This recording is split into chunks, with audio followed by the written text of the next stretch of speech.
This is the ever-shrinking presentation. It was originally 25 minutes. Last night it was 23. Now it's 22. I've got a 40-minute presentation. I'm just going to speak twice as quickly. No, I'm only kidding. It's only 22 minutes. And I've got a thing to time it to make sure I don't go over. About 4 months ago, I was diagnosed with cancer of the colon. And what was it, 7 weeks ago, I had the operation, which kind of went okay, got rid of the tumour. But when the colon was reconnected, it sprung a leak. And I got a thing called sepsis, which I later discovered is fatal in 60% of the cases. What essentially happens with sepsis is your organs start to pack in one after the other. So my heart was fibrillating, I lost kidneys stopped working, lungs stopped working, so they put me on a ventilator. And my wife Claire, who's here somewhere, was told to bring the family round because they didn't expect me to get through the weekend. As you can see, I survived.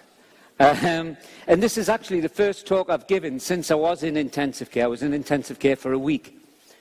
So when I say... No, honest. But when I say I'm delighted to be here, I'm not just being polite. I'm talking existentially rather than conversationally. But I wanted to start with that story because in that process of the journey from diagnosis to operation, I met with some remarkable people on forums and interest groups, but I also visited and interviewed people. So I interviewed some people in the Netherlands who are treating their loved ones who've got end-stage cancer. They are lay people, computer technicians, who, frankly, conventional medicine's given up. They're stage 4. They said there's nothing more we can do. So they're administering intravenous cocktails of drugs, some of which are approved, some of which are off patent, some of which are off label. I visited a clinic here in Germany, which I can't name because they're kind of operating in the shadows and fear that they'll be closed down. And what it seemed to me, once I looked beyond health, is that this is a phenomenon which is happening in all kinds of areas of public life, that we're seeing what I call people-powered innovation, and I think it presents a real challenge for institutions and organizations. So why is it important? I think it's important because it's kind of a natural consequence of the issues I talked about in my book, Open, where now that we're able to share and exchange knowledge, we're now at the point where we want to do something about it, and we want to be more in control of our own lives. But I think it's particularly important for the people who are in this room today, educators and human resource people, because one of the things that we're seeing is a major shift in the way in which we accredit knowledge and competencies. I don't know if any of you have read Philip Brown's excellent book called The Global Auction, but he talks about how our graduates are facing a high-skills, low-income future because of globalization and a whole range of other issues. And recently, Laszlo Bock, who's in charge of people operations at Google, said this: "Your degree is not a proxy for your ability to do any job. The world only cares about and pays off on what you can do with what you know, and it doesn't care how you learned it." So my point, I guess, is that unless we change the product, we risk being disintermediated. By that I mean learners can find other ways to get the knowledge and skills that they need. And let's face it, the product hasn't really changed much in decades. So I'd argue that the best way to stay relevant is to involve users in the process of innovation. So this is what I mean by people-powered innovation, a process where users and lead users accelerate innovation by either advocating for new products or services, tinkering with existing products and services, or creating new products and services from scratch. That's my kind of working definition, based partly on Eric von Hippel's definition on people-powered innovation. So here's some examples.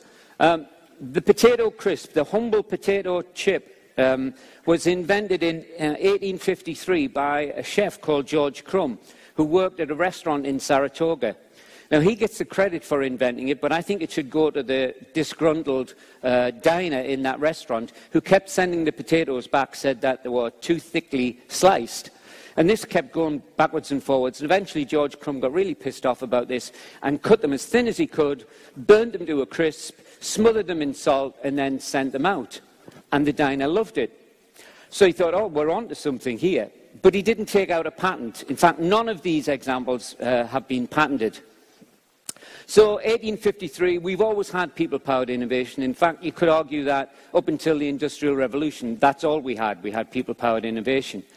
But if you bring it a wee bit more up to date, I don't know if you know the story of the skateboard, but it was something that surfers facing a winter where they couldn't surf, it was the best kind of substitute. So they took a pair of roller skates, chopped them in two, put wheels on either end of a plank of wood, and you had a skateboard. So the skateboard industry is now worth $4.8 billion a year. And a similar story happened with the mountain bike. It was basically cannibalized from other forms of bikes and developed entirely by users.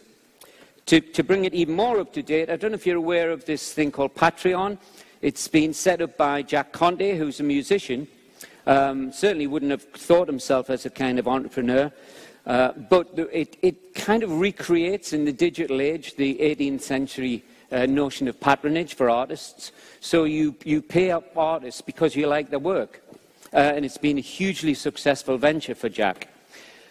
And then one of the few companies that have really latched onto people-powered innovation at a very early stage is Procter & Gamble, who have developed a thing called Connect and Develop. And that service now, which brings in innovations from outside of the organization, that constitutes about half of all of their innovations. So much so that Procter & Gamble say, proudly found elsewhere. That's their motto. And I wonder how many of us working in universities could say the same thing, or how many of us who are learning officers in companies. So where do we see people-powered innovation? Well, you can go to any maker space and you'll see it. Visit forums or interest groups, even groups like Anonymous. Whatever you may think of their philosophy, you can't deny their ingenuity and innovation.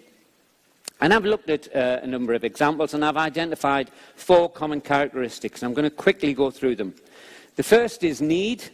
Second is jugaad. Don't worry if it's not a familiar term to you. Third is the hacker ethic, and the fourth is the sense of agency. Right, very quick examples. It's a cliche, but it's a cliche for a reason, that invention is indeed the mother of necessity. And you get people-powered innovation where the need is greatest. So it's no accident that some of the most innovative things that we now see now are happening in the developed world in slums and favelas.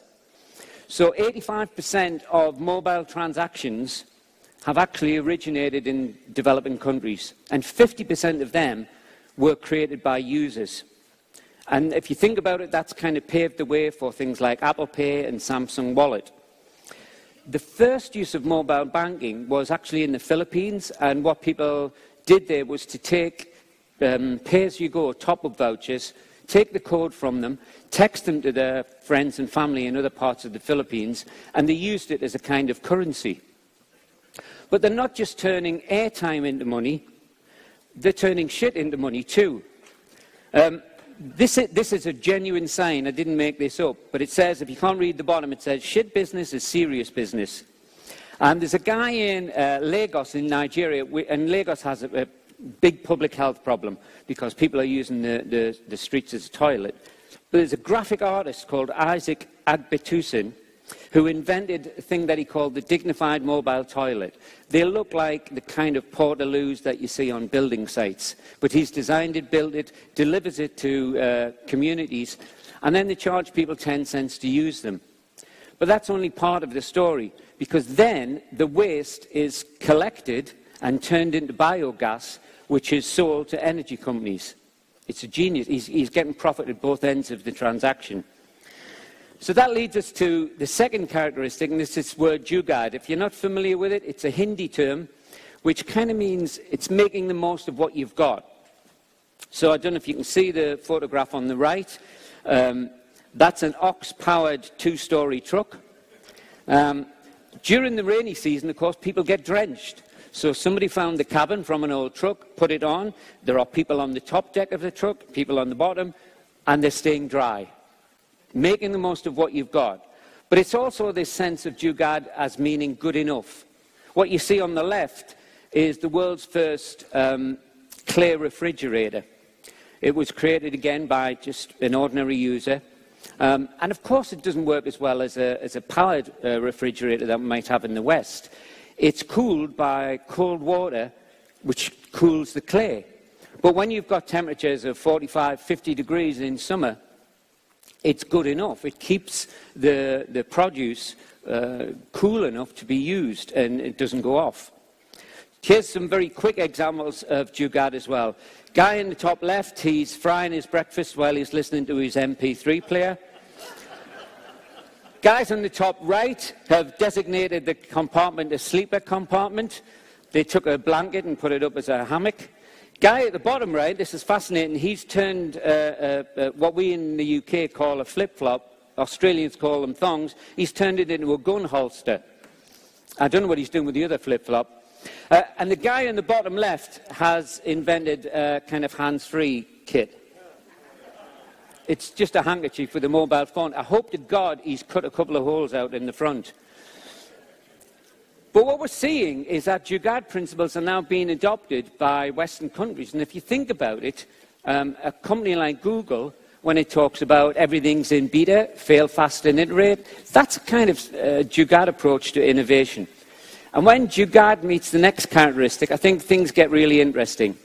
So when you combine the hacker ethic with Jugaad, I think you then start to rub up against what I would call one of the biggest blockers to people-powered innovation. And that's kind of overly strict regulatory framework. And it's put there on the premise of protecting us and maintaining quality. Now, I'm assuming you all know the story of Wikipedia, so I'll give you the truncated version. When it was first started, it was called Newpedia, and they commissioned a bunch of academics to write articles, which were then going to be peer-reviewed to maintain the quality. And 2 years into its existence, Newpedia had to close because it had a grand total of 25 articles, because people had spent all that time arguing about whether the article was good enough. So it became Wikipedia, and as you know, Jimmy Wales then said, to hell with this, I'll make it open source, anybody can write this, it'll be good enough, and people can hack it and improve it. But what's less commonly known is that Wikipedia wasn't the kind of direct successor to Newpedia, it sort of forked. And alongside Wikipedia was a thing called Citizendium. Now, could you just put your hand up if you've ever used Wikipedia? Yeah, pretty much everybody. Can you put your hand up if you've used Citizendium? Yes. And that's because they insisted on peer review.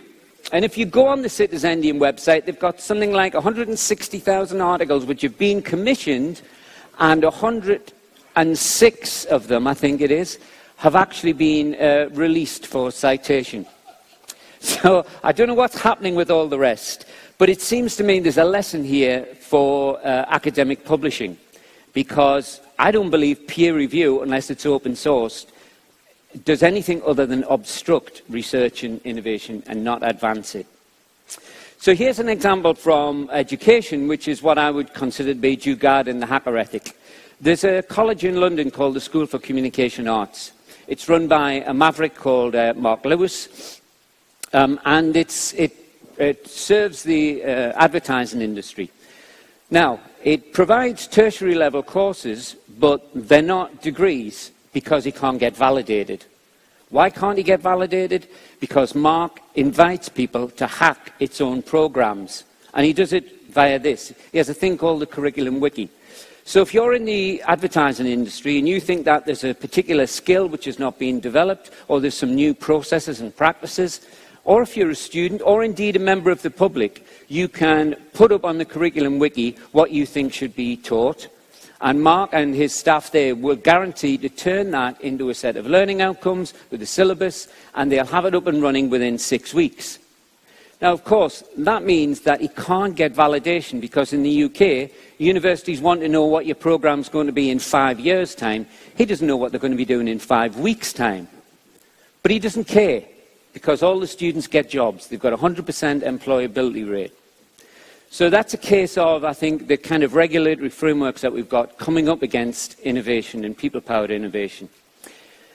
And it seems to me that that sense of agency is really important. In most examples of formal learning, it seems to me we've promoted a kind of learned dependence. We're the experts, you're the learners. And if you want to progress to the next level, then you're going to need us. And then along came the biggest disruptive innovation since chewing gum in education, and that's YouTube. And everybody suddenly went, maybe we don't need you guys as much as we thought we did. And YouTube begat MOOCs, and then the new mantra became, any lecturer that can be replaced by a YouTube video will be. But whilst MOOCs and online learning allow learners to hack their education, sort of, they don't yet build community or a sense of learner agency. And I believe that building learner agency will be the next big development in learning. Because that's what we see in social learning now. And learners expect that that agency in formal learning is also going to be there. So it's not hard to do. We just need to adopt social learning's 6 key motivations, which I talk about in the book. And there's a whole other talk to go through these, but I'll just quickly list them. So a sense of do-it-yourself. There's a great deal of autonomy in social learning. You will know that because that's how you communicate. I know I'm preaching to the converted here. Second is immediacy. There's what Lillian Katz called a horizontal relevance about learning, because you're getting the knowledge that you need now to solve the challenge that you've got, rather than just in case at some point in the future. There's an obvious sense of collegiality, do it with friends. It's now the case that if you're on Twitter or Yammer, you've probably got your closest collaborator on the other side of the world, rather than on the other side of the office. And then there's a sense of playfulness about all of this stuff. Then we get into the contentious ones. Do unto others. Now, I know that social media has got bullies, got trolls, and there are bad people out there who do bad things, but that's the stuff that gets reported. What doesn't get reported are the million random acts of kindness which happen every day because of that sense of generosity which is powering the learning. And similarly for the last one, there's a high visibility about the learning which is happening in the social space, which isn't being replicated, I would argue, in the formal learning space. Companies and universities get very nervous about the learning being open to the rest of the world. But I think these 6 qualities of social learning are the means by which those communities develop a sense of agency. And I'd argue that we need to think about how many of these we can bring into our formal learning programs. And it's really encouraging to see the presentations that are scheduled for the next couple of days, particularly the ones which are about peer learning. So they're the 4 kind of common characteristics behind people-powered innovation. I know I've only got a couple of minutes left, so let's just finish with perhaps 3 things that we could do to develop more people-powered innovation. First is, don't be afraid of the pro-am. The poster boy these days for the pro-am is this kid. Just put your hand up if you recognise this kid. Oh, not many. His name's Jack Andraka. When he was 15, he came up with a biomarker for pancreatic cancer because the need was there. A close member of his family died of pancreatic cancer because it wasn't spotted early enough. So Jack came up, did all his research on Google and Wikipedia. He calls them teenagers' 2 best friends. And then he reached a point where he needed lab space. So he wrote to 200 universities in America, and 199 of them turned him down. They couldn't see what a 15-year-old could possibly tell them about pancreatic cancer. I mean, he didn't even have a master's. So how would he possibly be able to help them? Now, fortunately, one did, and that was Johns Hopkins. And it's ready to go into production now, this biomarker. But here again, he's incredibly frustrated because he's come up against a regulatory framework which is not allowing this thing to be made available because of the ridiculous clinical trial system that we've got. And it's going to be 5, possibly 10 years before this is now made available. And as Jack says, how many more people are going to die as a result of that? So that's one. Don't be afraid of the pro-am, and obviously deregulate where possible. Welcome those education hackers. But then finally, I think we've just not got to be in denial about this. Since Open was published, I've worked with a lot of companies and universities. And I go in and I tell them about the risks of being disintermediated. But I sense there's a kind of collective denial going on. And it's understandable because for a long time, learners had nowhere else to go. And we've had a kind of monopoly for the past 100 years or more. But the time to open up education is here and it's now, and we have to involve users in redefining what we do. So I began by talking about my recent cancer treatment, and when I was first diagnosed, I had my first meeting with the oncologist. And as you can imagine, I'd done a ton of research because I'm a hypochondriac. I don't mind admitting it. The only consolation about being a hypochondriac is that eventually you're proven right. So I was talking to the oncologist and I said, you know, what are the alternatives to surgery? What are going to be the side effects of chemotherapy if I have to have it? And he was getting more and more frustrated. I asked about holistic treatments. Eventually he kind of snapped at me and he said, look, just have the surgery. Don't overthink this. Now, when a doctor tells you to not overthink it, I would strongly recommend you find another doctor. Because that's the kind of Apple philosophy. You know, we've done all the research and the design. You should just be grateful that we're letting you buy it. But one of these forums that I was on, the one I was telling you about, that are operating kind of on the boundaries, go on there regularly, and this oncologist joined in the conversation. And people were gobsmacked, and they said, but we never get professionals coming onto this forum. And the oncologist said, well, it's really important that this dialogue takes place. And I remember what he said. He said, those who seek answers need to be part of the solution.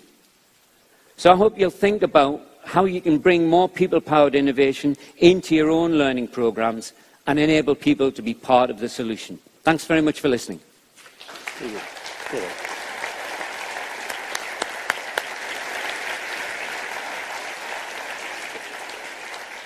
David, thank you very much indeed. You're great at 23 minutes, so thank you very much indeed for making that happen. And some of these questions actually will be applicable for Corey and for Ian as well, so you may want to pick them up in your remarks too. But let me just reflect some of the comments that we've been getting, and there you can see the address. I can take many more if you want. This one from Alejandro Amalini, the shift to a new age of opportunity. What exactly is this shift towards?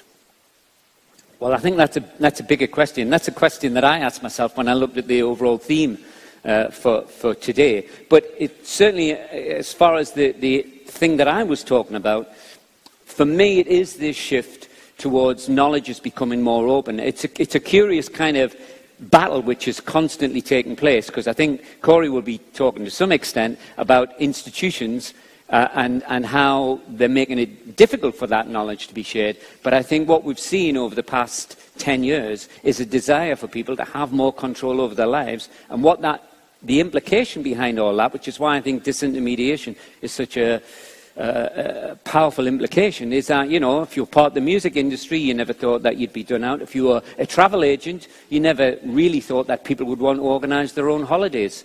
If you were a taxi driver, you probably didn't see Uber coming. But that, to me, is part of that shift. What about this comment from Maria Ebro? Very interesting talk, but how do you ensure confidentiality? How do you balance control versus innovation? Yep. There is no easy answer to that. And it's when I talk about regulatory frameworks, of course, you wouldn't want to get on a plane and wonder if the pilot was actually somebody who previously was sitting in the back row. There are some needs for that regulatory framework, but I think we've gone too far. And now that knowledge is everywhere, it's possible that the next big breakthroughs in a lot of these areas will come from lay people.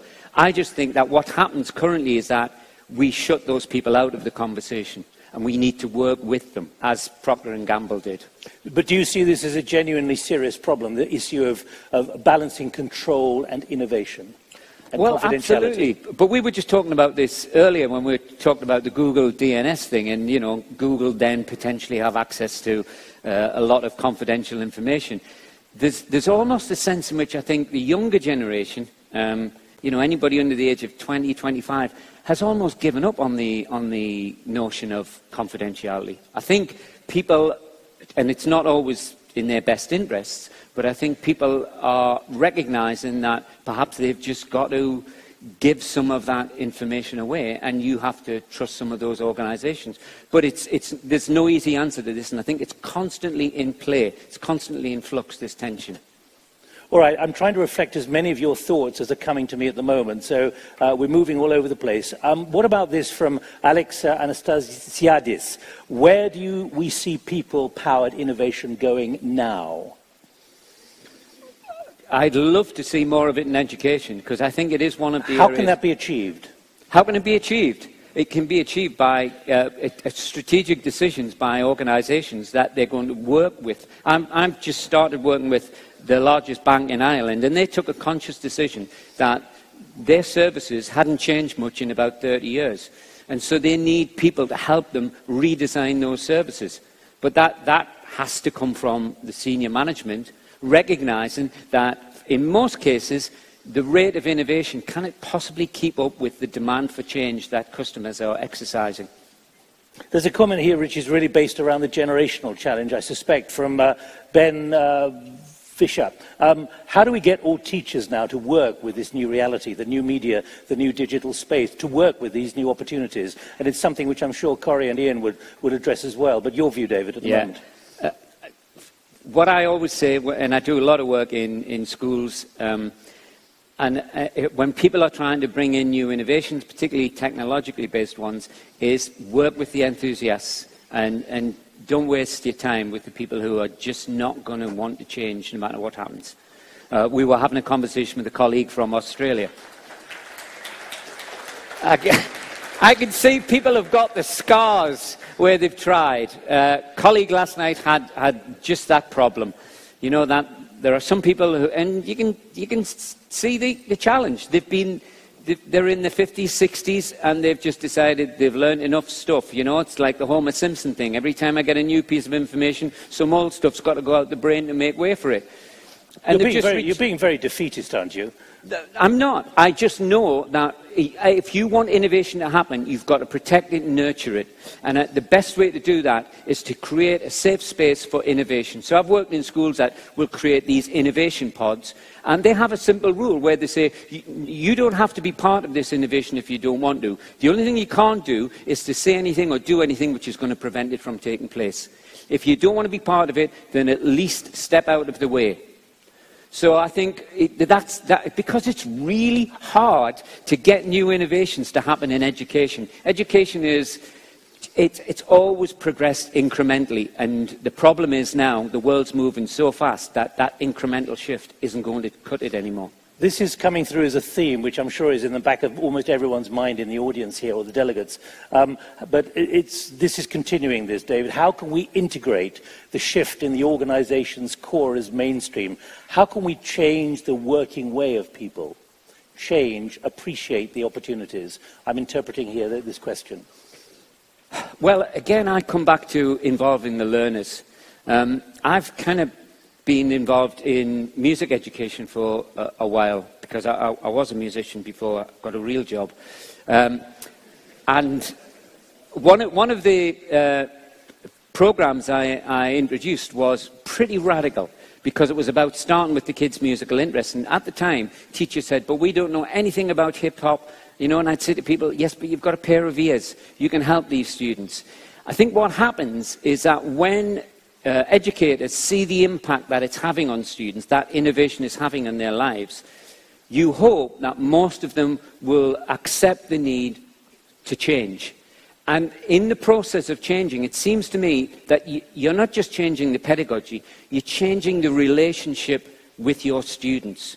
And that is the big emotive pull, it seems to me, for educators. When you become a learner alongside those students, that fundamentally changes the nature of that relationship. But we've become so used to seeing educators as the experts that most people are terrified of taking that particular hat off and putting the learner hat on. All right, David, one last question. When will companies step up to the plate, based on something you were saying earlier, and truly hire based on competence and not degrees? That from Daniel Evans. Last question. Yeah. Well, Google have now got, I think it's, Corey would know this, is it 14% of their hires now don't have a degree? I don't know the number, but it's what they've decided is that they can get around the tight labor market where they're competing with Facebook for every new hire and bidding them up. By hiring people Facebook wouldn't hire. people without degrees who nevertheless do good work. And they did double-blinded experiments internally with their HR department that showed that the degrees were relevant to the performance. And so they're doing what's commercially smart. Yeah. And I think there's a kind of trickle-down effect. So Ernst & Young have said they're no longer going to hire people on degrees. They've got other ways of assessing their competence and capability. So I think we'll start to see this increasingly so. And also, as the currency of the degree, as what it means diminishes, and I do believe it will diminish, I think that people will start to say, well, hang on, why are we simply hiring on the basis of a degree? So I think it'll take time, but it's on its way and it's inevitable. All right, David, thank you very much indeed. Thank you.